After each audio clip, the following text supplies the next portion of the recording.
A big update on MJF's All Elite Wrestling future and current absence.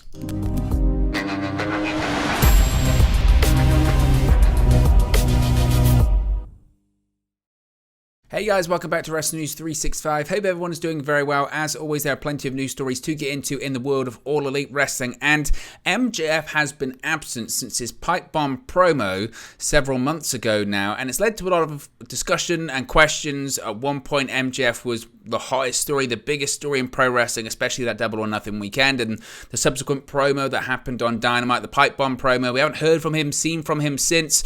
There's been discussions about possibly the heat of this angle wearing off, the legitimacy of it. Is it a shoot? Isn't it a shoot? We've got an update when it comes to MJF's current AEW status, and to be fair, it's kind of more of the same, but it does provide some extra details as to what is currently going on with Maxwell Jacob Friedman. Now, so much has happened. This is what's crazy about pro wrestling, is MJF, that Double or Nothing weekend, and the promo that happened afterwards on Dynamite was the biggest story in pro wrestling at the time.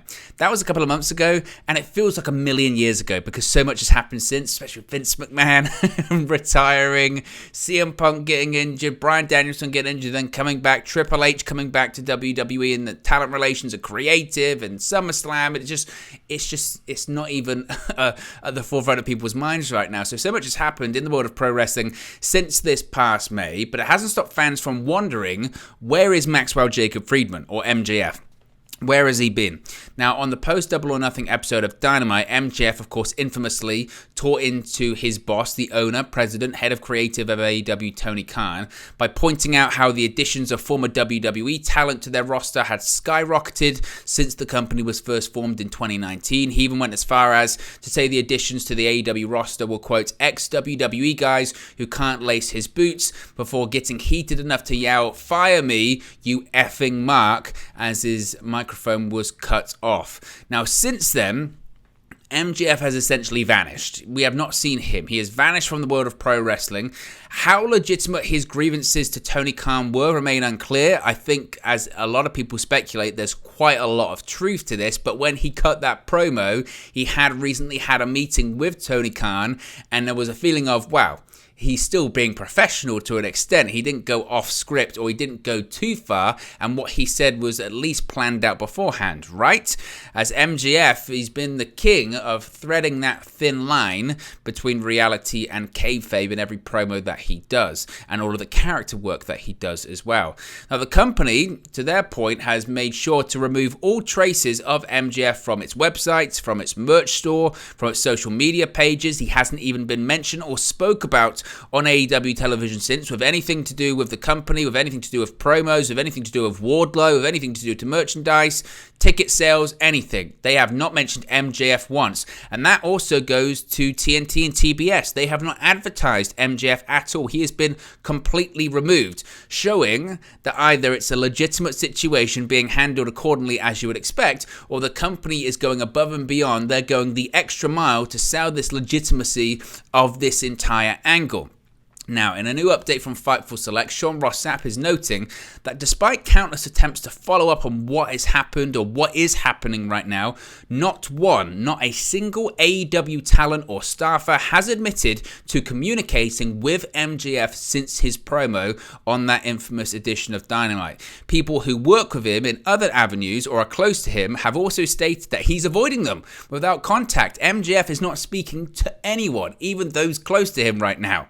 As noted, at the time, MJF did have opportunities lined up in Los Angeles the same week as his pipe bomb promo on Tony Khan on Dynamite. He stayed an extra couple of days after that episode to conduct these meetings. It had been rumored during Double or Nothing weekend, and prior to that, he was looking to get into the world of acting. And if this All Elite Wrestling thing didn't work out, whilst he would want to go to WWE, he also was open to exploring avenues in the world of Hollywood as well. Now, it seems he is still pursuing potential media and entertainment projects, as MJF was reportedly in New Jersey last week, filming with the cast of Impractical Jokers from True TV. It's unclear if he would be appearing on the show Impractical Jokers or would be appearing in some other project that features the cast members of the show. What is interesting about that, of course, Impractical Jokers, is that is a True TV project which falls under the umbrella of Warner Media or Warner Bros. Discovery, whatever it's called now, and is part of the TNT TBS family, so he could be an AEW affiliate being part of that show in the same vein that Chris Jericho was, or it's just MJF, who is now separate from the company, being involved in that show as well. So that's quite an interesting part of this story, true. It was added in the report by Sean Ross Sapp that no one has even overheard Tony Khan talking about MJF or his feelings about him. Anyone asked about Friedman in the pro wrestling community emphasizes that they haven't spoken to him since he walked out of AEW this past May. Now, it was noted previously how the Wrestling Observer newsletter Dave Meltzer previously said that AEW is willing to forego short-term financial gains to achieve a long-term payoff with the storyline. AEW wants people to think he's gone, which would explain why the announcers no longer mention him. Furthermore, AEW asked Warner Bros. Discovery to pull MJF from any promotional spots and commercials for AEW programming, unfollowed MJF on Twitter, and removed his profile page from their website. They are all strategic moves designed to make people believe that he is indeed done with the company. Irrespective of that, he still does have time left on his previous deal. There had been rumors and discussion he might have extended his contract. Of course, one of the biggest grievances that MJF had with the company, with Tony Khan, was his pay. He felt that the contract that he had signed at the beginning of the company back in 2019 was not reflective of his current ability and what he has offered continuously to AEW, which is probably fair as well.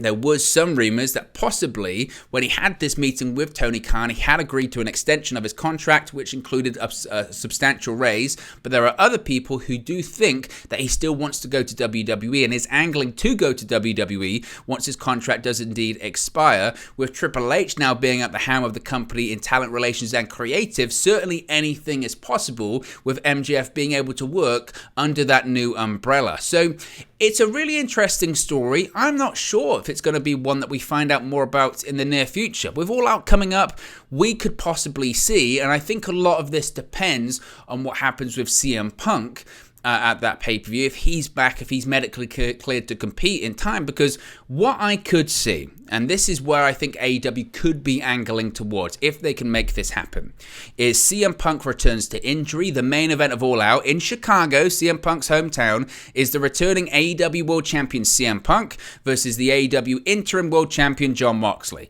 CM Punk wins that match and is the undisputed AEW World Champion. As CM Punk is celebrating, who comes back? The banished MJF attacks his former rival, sets up a match at the Grand Slam edition of Dynamite in Arthur Ashe Stadium, one of AEW's biggest shows, certainly capacity-wise, of the year for the AEW World Championship, and that is where Maxwell Jacob Friedman becomes the AEW World Champion for the first time. That's my prediction on it. I don't know if that's going to happen. I don't even know if MJF's truly with the company or not. My feeling is, when he had that meeting with Tony Khan, things got smoothed over and ironed out. I think he signed a new contract and got a substantial raise, and this whole big storyline is AEW trying to do something big or bigger than they've ever done before. And I think MJF could return as a surprise at the end of All Out to attack the AEW World Champion CM Punk. Of course, that is if CM Punk is back by that time. With recent reports saying he's still walking around in a walking boot and in significant pain, that might not be the way that it goes. But anyway, guys, let me know your thoughts in the comment section below. Be sure to like and subscribe to Wrestle News 365, and I'll speak for you again very, very soon.